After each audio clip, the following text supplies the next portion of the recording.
الحمد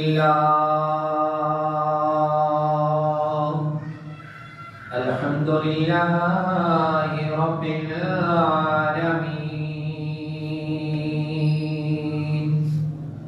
والعاقبة للمتقين والصلاة والسلام على أشرف الأنبياء والمرسلين أما بعد فأعوذ بالله من الشيطان الرجيم بسم الله الرحمن الرحيم إن عدة الشهور عند الله 12 شهرا في كتاب الله آمنت بالله صدق الله مولانا العظيم وصدق رسوله النبي الكريم الأمين إن الله وملائكته يصلون على النبي يا أيها الذين آمنوا صلوا عليه وسلموا تسليما صلاة سلام عليك يا سيدي يا رسول الله صلاة سلام عليك يا سيدي يا حبيب الله وعلى آلك وأصحابك يا سيدي یا رحمت للعالمین۔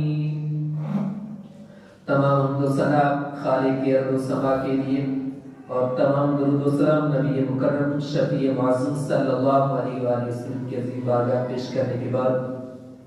معزز سامعین و کرام، اللہ خالق ارض و سما کے فضل و احسان سے ایک دفعہ پھر ہم مبارک گھڑیوں میں جمع ہیں۔ رجب المرجب کا مہینہ شروع ہو چکا ہے۔ اللہ خالق کے ارض و سما قرآن مجید میں ارشاد فرماتا ہے، پارہ نمبر 10 سورۃ توبہ کی آیت نمبر 36 ہے کہ بے شک رب کے ہاں مہینوں کی تعداد جو لکھ دی گئی ہے جب زمین و آسمان کو اس نے پیدا کیا وہ 12 ہے، اور ان میں سے 4 مہینے حرمت والے ہیں۔ آگے ارشاد فرمایا کہ اور یہی راستہ سیدھا ہے، صراط مستقیم یہی ہے۔ فرمایا فلا تظلموا فیہن انفسکم، بس تم اپنی جانوں پر ان میں ظلم نہ کرو۔ آیت مبارکہ کا ترجمہ آپ نے سماعت فرمایا۔ اللہ تعالی کے ارض و سما نے 12 مہینے ارشاد فرمائے اور نبی مکرم صلی اللہ علیہ وآلہ وسلم نے حدیث مبارکہ میں اس کی پھر وضاحت بھی فرمائی، اور 4 مہینے جو حرمت والے ہیں وہ بھی نبی مکرم صلی اللہ علیہ وآلہ وسلم نے ارشاد فرمایا کہ 3 مہینے اکٹھے ہیں، ذوالقعدہ، ذوالحج، محرم، اور چوتھا فرمایا کہ رجب المرجب ہے۔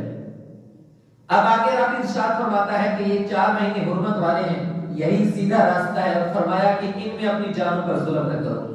اب سوال یہ ہوتا ہے کہ کیا اس کے علاوہ مہینوں میں ظلم کرنا اپنی جان پر جائز ہے؟ تو مفسرین نے 3 وجہ بیان فرمائی ہیں۔ فرمایا ایک تو ضمیر فلا تظلمون فیہن انفسکم کی پیچھے 12 مہینوں کی طرف لوٹ رہی ہے کہ 12 مہینوں میں سے کسی مہینے میں بھی اپنی جان پر ظلم نہ کرو، اور دوسرا فرمایا کہ اگر ضمیر ان 4 مہینوں کی طرف لوٹ رہی ہے تو چونکہ پہلے یہ 4 مہینے ایسے تھے کہ ان میں جنگوں کی تال نہیں کیا جاتا تھا، پھر کسی آیت میں آگے رب نے اس کو منسوخ فرما دیا، یعنی اس کے بعد جائز قرار دیا، اور تیسرا مفسرین یہ فرماتے ہیں کہ اس سے مراد یہی 4 مہینے ہیں، اور ان 4 مہینوں کو خاص اس لیے فرمایا کہ وقت میں اللہ رب العزت برکت نازل فرما دیتا ہے۔ جیسے میں آپ کو مثال پیش کرتا ہوں کہ رمضان المبارک میں اگر ہم عبادت کرتے ہیں تو اس کا ثواب بڑھ جاتا ہے، ہم کعبۃ اللہ میں کھڑے ہو کے نماز پڑھتے ہیں تو اس کا ثواب بڑھ جاتا ہے، جمعہ المبارک کے دن اگر ہم درود شریف پڑھتے ہیں تو حضور نے فرمایا میں خود سنتا ہوں جواب دیتا ہوں۔ اسی طرح فرمایا کہ ان 4 مہینوں میں بھی اگر کوئی بندہ نیکی کرے گا تو اس کو ثواب زیادہ دیا جائے گا، اور اگر کوئی برائی کرے گا، اپنی جان پر ظلم کرے گا، تو اس کے لیے گناہ بھی ثابت ہوگا۔ اس وجہ سے فرمایا کہ ان 4 مہینوں میں اپنی جانوں پر ظلم نہ کرو۔ اور ان 4 مہینوں میں یہ چونکہ رجب المرجب کا مہینہ ہے، اسی حوالے سے اور نبی اکرم صلی اللہ علیہ وآلہ وسلم نے دعا فرمائی، یا رب العزت کہ رجب اور شعبان میں ہمارے لیے برکت فرما اور ہمیں رمضان المبارک تک پہنچا۔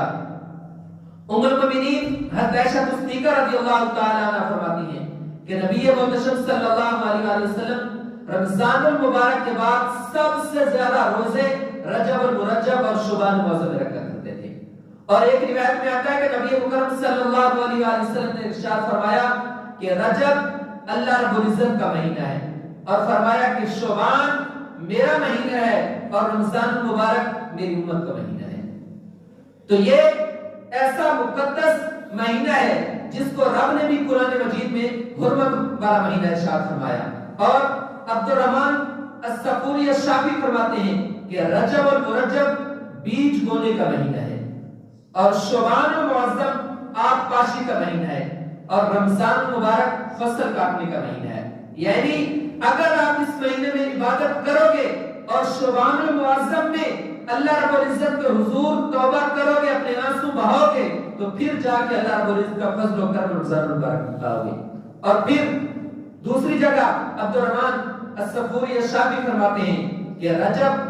جسم کو پاک کرنے کا مہینہ ہے، اور شعبان المعظم دل کو پاک کرنے کا مہینہ ہے، اور رمضان مبارک روح کو پاک کرنے کا مہینہ ہے۔ تو یہ چند ایک بہت زیادہ فضیلت اس مہینے کی، وقت کے دامن میں اتنی گنجائش نہیں۔ اس مہینے میں بہت سارے عظیم واقعات رونما ہوئے،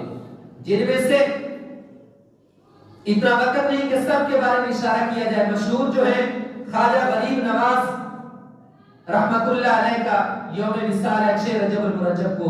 اسی طرح مولا کائنات سیدنا علی المرتضی شیر خدا رضی اللہ تعالیٰ عنہ کی ولادت کے متعلق بھی اس مہینے میں مشہور ہے۔ اسی طرح سب سے جو اہم واقعہ ہے وہ واقعہ معراج اس مہینے کی 27 تاریخ کو ہے۔